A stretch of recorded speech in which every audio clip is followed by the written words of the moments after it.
Hello mga kadistrito, nandito po tayo ngayon sa Mindanao Avenue sa gitna ng pinya at mangga at dito mahahanap isa sa mga pinaka-antigo at pinakamasarap na tayo mami dito sa Sampaloc, Manila, ang mamihan ni Kuya Lakay at ni Mama Rosa Domingo na taga Ilocos pa.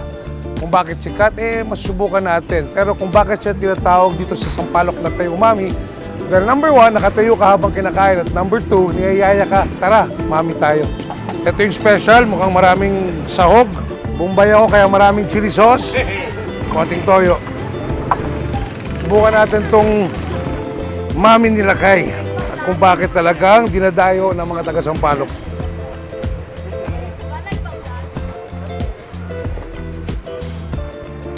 Ang sikreto ng masarap na mami, unang-una yung noodles, firm. Pangalawa, yung malasang sabaw. Buong buo, overloaded yung nakalagay na toppings itong bulalo. Plus, kung special, kasamang egg. Sa halagang 45 pag regular at 60 pesos pag special. So kung gusto nyo nung Pinoy classic na snack, yung kinakain natin pang merienda ng mami, alam nyo na saan pupunta.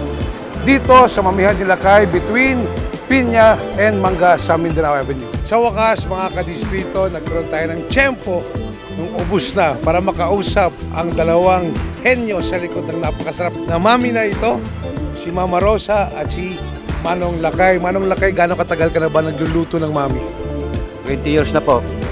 20 years. At saan mo nakuha yung recipe mo? In fairness, nasubukan ko siya, malasa talaga yung sabaw. Dati akong chief cook doon sa UST Canteen, sa Varsity Canteen sa UST Cooperative. Then, after 1998 yun, start na akong mami hanggang as of now. So, galing pa lang alma mater ko itong chef natin.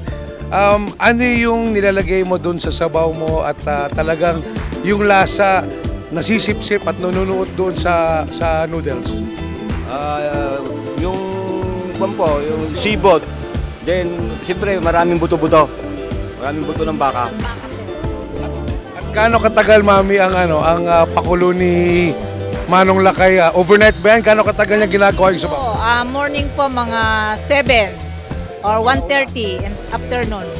Oo, yun, pakulo yun namin. Oo, para lumasa yung sabaw. At kamusta naman tong negosyo na cart? 20 years yun ang ginagawa, tapos pratika yung sold out. Kamusta siya bilang negosyo?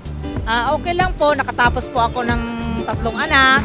Ang panganay ko isang nursing, yung teacher. Ngayon, yung bunso ko, isang management. Dahil sa mami, Boss Lakay, mami, yayain nyo ang mga kadistrito natin mula hanggang anong oras kayo pwede pumunta dito sa gitna ng Mangga at Piña para sa Lakay's Mami. Alas 4 po ako nandito sa hapon. Monday to Friday lang. Mami, yayain mo sila kumain dito. Lahat po ng kadistrito ko, inanyahan ko po kayo kumain ng mami ni Lakay, nagkagawan. Totoo po yan mga kadistrito, tulad ng sinabi ko, masarap ang mami dito. Have eaten.